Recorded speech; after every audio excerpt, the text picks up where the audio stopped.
Last week I asked who was to blame for the situation Man United find themselves in, and have found themselves in for much of the last 10 years. And if you stuck with it to the end, you would have heard how I think that a lot of the blame lays at the feet of the players, the multitude of them that there has been, only being overtaken in the blame game by the Glazers by a wafer-thin margin.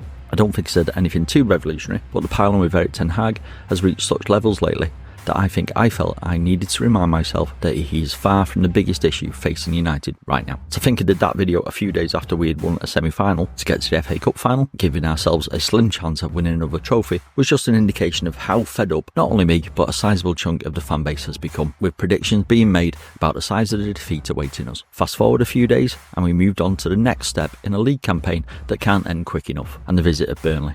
Regardless of league position, we made hard work of games against these for far too long, and this was no exception as we huffed and puffed to another draw. I've said previously that we don't draw games, and since then it seems to be all we've done. The fact that we should have won this, but for the ever-present failures of VAR, or shall I say the willingness to see a penalty in anything we do, but not in the actions of any team we're playing against. When I say we should have won, it's only fair to point out that this would have been despite our performance and not because of it, as it was another 90 minutes of chaotic football. I heard it described on Stretford Paddock as air hockey football, and that really is the perfect description. As if the performance wasn't bad enough, we were treated to another of Erik's bizarre press conferences that seemed to bear no relation to the game we've all just watched. It's genuinely got me to the point where I'm thinking this is his version of Fergie slagging off a ref after a game to draw attention away from the abject performance of the team. The only fly in that ointment is that Erik is drawing attention away from how bad the team is playing by telling us that we're playing brilliantly.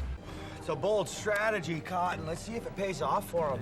As usual, the after-match debate on social media excelled itself, and aside from the usual suspects who feel that because their reach is bigger than others, that equates to their opinion being more valid than any other, we also had people concerned for Scott McTominay, who had gone off with what looked like a serious knee injury shortly after coming on as a second-half sub. On the face of it, that sounds fine, natural even, but let me clarify. This wasn't people worried that he may have a serious injury that would mean he would miss the FA Cup final or the Euros, in which he's been instrumental in getting Scotland there. Oh no, they were concerned that if he was seriously injured, we couldn't sell him. In addition, there were also people wishing that Rashford suffered the same fate. As I said on Twitter, cunts to a man. Away from the on-the-pitch action, we moved to what Ineos are doing everywhere else, which has arguably been more exciting than what's been happening on the pitch. For years, anyone with more than a passing interest in Man United has known that behind the name hides a sinking ship owned by people happy to asset strip until the place falls down, when they will go looking for investment to line their pockets. That finally happened in February, and in just over 2 months, the pace of change has been significant. Practically every Glazer appointee has been removed or left, with people who have a background in running a football club